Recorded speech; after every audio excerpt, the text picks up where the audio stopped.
মনে রাখবেন, কখনো কখনো প্ল্যানগুলো কিছু কিছু জিনিস গোপন করে রাখা মানে হচ্ছে আপনি আপনার লক্ষ্যে পৌঁছানো। কারণ কখনো কখনো আপনার বিরুদ্ধে আপনার সবচেয়ে নিকটজন শত্রু হয়ে যেতে পারে। হতে পারে maybe that your friends, as it happened for Yusuf alayhis salam, that his own brothers went against him, তার নিজের ভাইয়েরা কিন্তু তার বিপক্ষে চলে গেছে।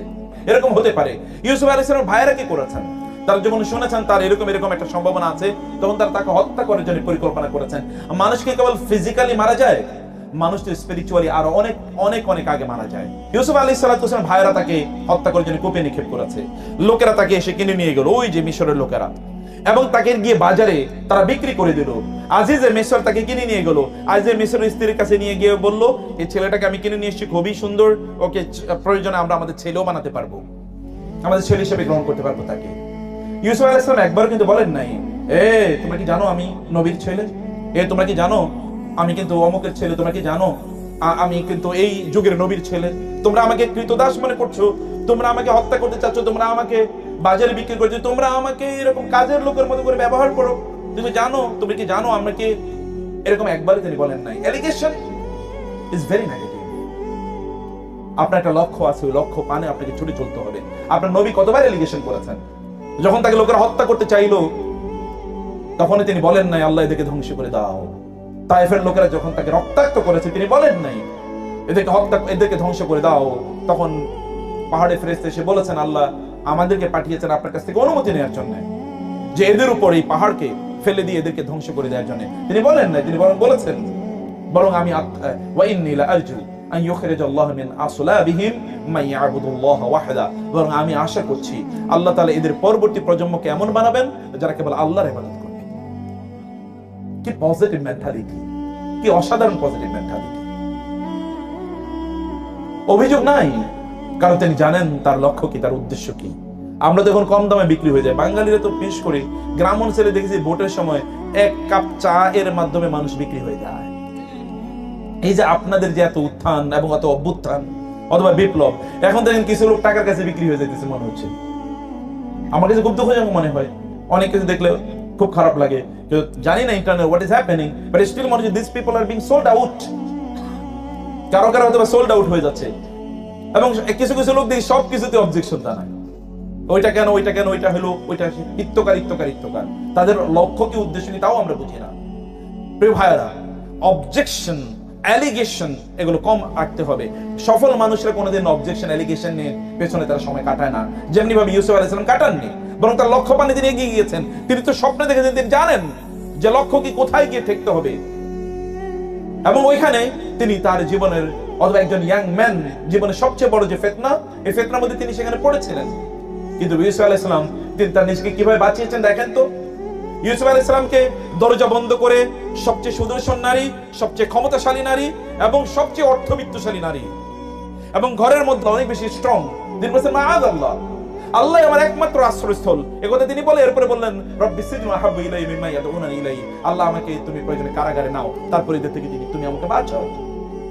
ইউসুফ আলাইহিস সালাতু ওয়াস সালামের প্রতি ওই নারীর এই আচরণ যখন এলাকার অর্থাৎ শহরের সকল নারীদের কাছে পৌঁছে গেল, তারা বললেন ইমরাতুল আজিজি তুরাবিদু ফাতাহান নাফসিহা কদ শাগাফা হুব্বা ইন্নাল্লাহ, যে ইমরাতুল আজিজ, আজিজের গভর্নরের স্ত্রী কি করলো, এই ইয়াং ছেলের পেছনে পড়ে গেল, তার প্রতি এরকম প্রলোভ, মানে তাকে এরকম প্রলুব্ধ করার চেষ্টা করলো। এরকম কথাবার্তা যখন তিনি বলছিলেন, যখন নারীরা বলছিলেন, তখন ইমরাতুল আজিজের স্ত্রী সব নারীদেরকে ডাকলেন এবং ডেকে দেখালেন যে এই যে ইউসুফের ব্যাপারে তোমরা বলছিলে, আমি কাটিং লং স্টোরি শর্ট, এই ইউসুফের ব্যাপারে তোমরা বলছিলে। তাদেরকে দিচ্ছিল যে তারা ফল কাটুক, ফল কাটতে গিয়ে ওই চাকু দিয়ে তারা আঙ্গুল কেটে ফেলেছে। ইউসুফের সৌন্দর্য দেখে তারা বিমোহিত। আপনাদের কি মনে হয় ইউসুফের কেবল ফিজিক্যাল সৌন্দর্য দেখেছে?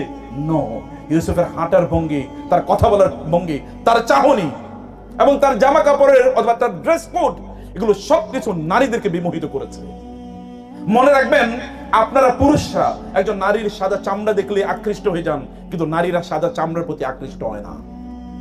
নারীদের বোনেরা বাইরে আছেন, তারা জানেন, I know that women do have much more personality than the men. পুরুষদের চেয়ে নারীদের পার্সোনালিটি অনেক বেশি।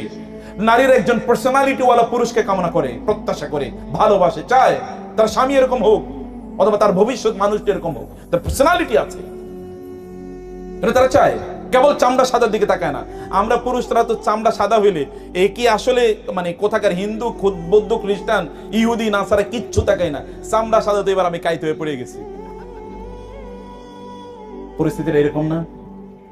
ব্যক্তিত্ব ইজ ভেরি ইম্পর্টেন্ট। ইউসুফ আলাইহিস সালাম ব্যক্তিত্ব দেখে ইমপ্রেস করেছে, এ তো তাকায় দেখে অন্যভাবে। যুবকরা আপনি তাকান কিভাবে? and you know that your looking is also the expression of your personality.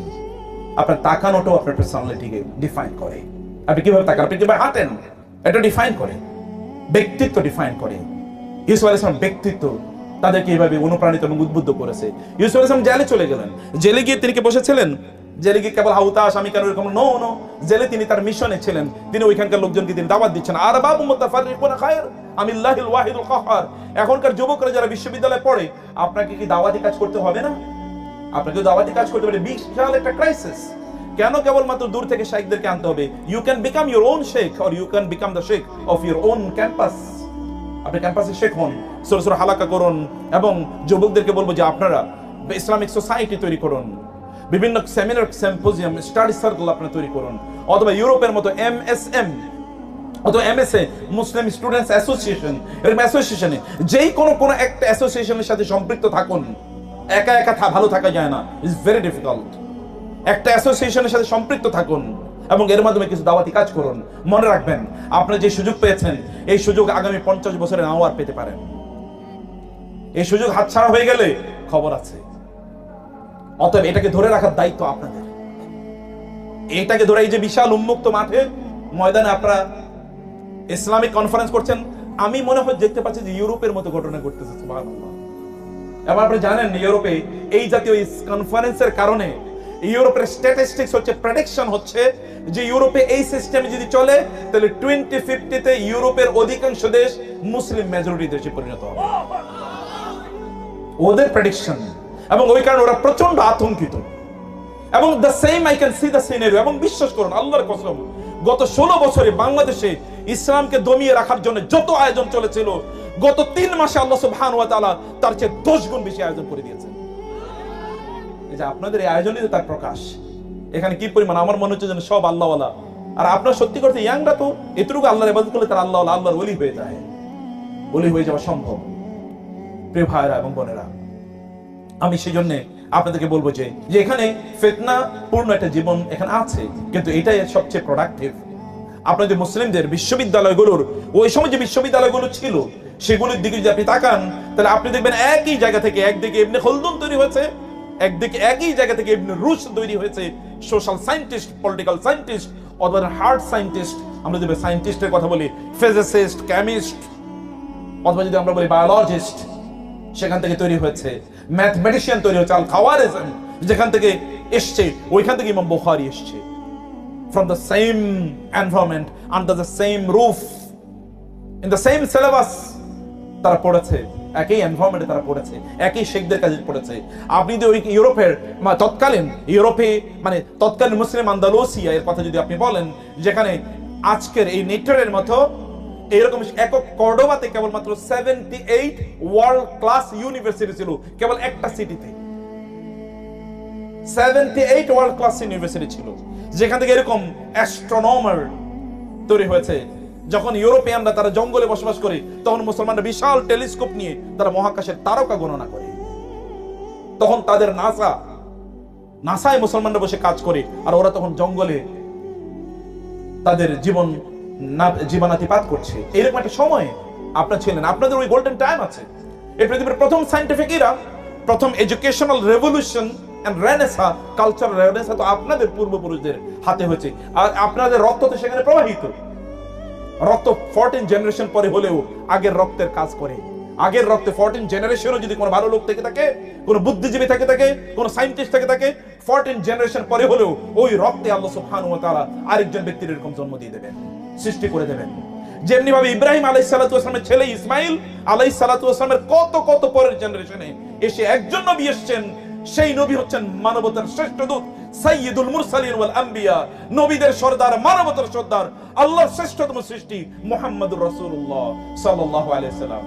কই ইসমাইল আলাইহিস সালাম, আর কই ইসমাইল আলাইহিস সালামের আরেক ভাই ইসহাক আলাইহিস সালাম। ইসহাক আলাইহিস সালামের তার বংশধর কি পরিমাণ নবী এসে, বনি ইসরায়েলের সকল নবী, কিন্তু এখানে একজন নবী আসে নাই, কিন্তু সর্বশেষ যিনি এসেছেন তিনি সকল নবীকে সুপারসিড করে এগিয়ে গিয়েছিলেন। রক্তটা এরকম, আর রাকা এটি দাসাসা, এটি কোন এক সময় গিয়ে এরকম উতরে উঠবে। আপনাদের তো সেরকম আছে, তাহলে আপনাদের এখন কেবল জেগে উঠার প্রয়োজন, আপনাদেরকে জেগে উঠতে হবে। আপনারা একই কাজ করতে পারেন, কিন্তু আপনাকে প্রচন্ড কনসেন্ট্রেটেড হতে হবে। আমাদেরকে এখন সবচেয়ে বড় প্রবলেম আমাদের মাইন্ডফুলনেস নাই, আমরা খুব কনসেন্ট্রেটেড হতে পারছি না, মনোযোগী হতে পারছি না, কেবল ডিস্ট্রাকশন, এটা ওইটা। আপনার দিনটা শুরু করেন ফোকাসড, একটা হাইলাইটেড ইস্যু নিয়ে, যে আজকে আমি এটা শেষ করব, একটা ধরুন, একটা শেষ করুন, পাশাপাশি অন্য কাজ করবেন, কিন্তু এটা করুন, ফোকাস করুন, টার্গেট নেন, প্রতি সপ্তাহের জন্য টার্গেট নেন এবং মাপুন, মেজারিং করুন আপনার নিজকে, যে বেঞ্চ মার্কিং করুন, যে আপনি কোথায় যাচ্ছেন, কতটুকু আপনি আগাচ্ছেন, আপনি পিছাচ্ছেন নাকি আগাচ্ছেন, এটা আপনাকে দেখা দরকার। আপনাকে নেটওয়ার্কে বাংলাদেশকে অবশ্যই নেতৃত্ব দিতে হবে ইনশাআল্লাহ। নেতৃত্ব দেওয়ার জন্য আপনাদের নিজেকে তৈরি করতে হবে, তৈরি করার ফুরসত আপনাদের সামনে আছে, টাইম অবারিত। মুনামুক্ত জীবন যাপন করুন, দেখবেন আল্লাহ সুবহানাহু ওয়া তাআলা আপনাকে নেতৃত্ব প্রদান করবেনই করবেন। ওয়াদাল্লাহু আল্লাযীনা আমানু ওয়া আমিলুস সালিহাতি লা ইস্তাখলিফান্নাহুম ফিল আরদি কামা ইস্তাখলাফাল্লাযীনা মিন ক্বাবলিহিম ওয়া লা ইউমাক্কিনান্না লাহুম দীনাহুম ওয়া লা ইউবাদদিলান্নাহুম মিন বাদি খাউফিহিম আমনা ইয়াবুদুনানি লা ইউশরিকুনা বি শাইআ। আপনি একটা কনসেন্ট্রেটেড, একটা ইখলাসপূর্ণ জীবন যাপন করেন, আল্লাহ সুবহানাহু ওয়া তাআলা, আল্লাহর কসম করে বলছি, আল্লাহ সুবহানাহু ওয়া তাআলা আপনাকে নেতা বানাবেন। যেভাবে তিনি ইব্রাহিম আলাইহিস সালাতু ওয়াস সালাম বানিয়েছেন এবং তার সন্তানদেরকেও তিনি বানিয়েছেন। কিছু মি টাইম রাখুন এবং আপনার সোশ্যাল মিডিয়া টাইমিংটাকে কমিয়ে দেন, এটা বড় ফিতনা। আপনারা জানেন, যদি আমি অনেক সময় পেতাম তাহলে আমি বলতে পারতাম, সোশ্যাল মিডিয়াগুলো এটা নিয়ন্ত্রণ করা হয় আগের যুগে জুয়ার ঘরগুলো বা জুয়ার হাউসগুলো যেভাবে নিয়ন্ত্রণ করতো। এখনো যে আপনি ইউরোপ আমেরিকাতে যান, তাহলে দেখবেন যে ক্যাসিনোগুলো যেভাবে নিয়ন্ত্রণ করা হয়, ক্যাসিনোগুলোতে কিন্তু আপনি জানেন যে হার্ট স্পেশালিস্ট থাকে ওখানে, এবং ওইখানে সাইকোলজিস্ট থাকে, এবং ওইখানে মোটিভেশনাল স্পিকাররা ওখানে থাকে। জুয়ার হাউসগুলোতে মোটিভেশন দেয়, তুমি তো এইবার ঠকছো দিকে কিভাবে, এরপরে জিতবা, এইবার করতে করতে আপনি হ্যাঁ আমি জিততেছি, আমি জিতবো, এরপরে সব বিক্রি করে শেষ। ওইখানে মোটিভেশনাল স্পিকাররা থাকে এবং ওইখানে থাকে কি সাইকোলজিস্টরা। কারণ কোন একজন ব্যক্তি জুয়ার যখন সে এটা যখন সে করবে, পরাজিত হবে, তখন তো তার হার্টবিট বেড়ে যাবে, তখন ওইখানে সে প্রেসার বাড়ছে কিনা একটু দেখি, প্রেসার বাড়ে। এবং ওইখানে কিন্তু প্রচুর পরিমাণ রিহ্যাবিলিটেশন, ওইখানে প্রচুর পরিমাণ ড্রাগও বিক্রি হয়, কারণ তাকে তো জুয়া খেলছে, তাকে তো উত্তেজিত করতে হবে, ড্রাগ তাকে দিতে হবে। আবার ড্রাগের জন্য চিকিৎসা লাগবে, এই জন্য রিহ্যাবিলিটেশন সেন্টার হয়। ইউরোপ আমেরিকা জুড়ে রিহ্যাবিলিটেশন বা পুনর্বাসন যত কেন্দ্র আছে, এগুলো অধিকাংশ জুয়ার টাকা দিয়ে চলে। এমনকি আমেরিকাতে আপনারা জানেন যে ওখানে চার্চ যেটা আছে, অর্থাৎ গির্জাও কিন্তু কিছু গির্জা আছে জুয়ার টাকা দিয়ে চলে। বুঝতে পেরেছেন? কারণ ওরা মনে করে লোকটা তো হারলো, এখন সে গডের কাছে গিয়ে একটু বলুক যে আমি হারছি, সামনের বার যেন জিতি, তাদেরকে বলতে হয়। এই জন্য ওইখানে গির্জাও ওরা জুয়ার টাকা দিয়ে কিন্তু গির্জাও ওরা করে চালায়।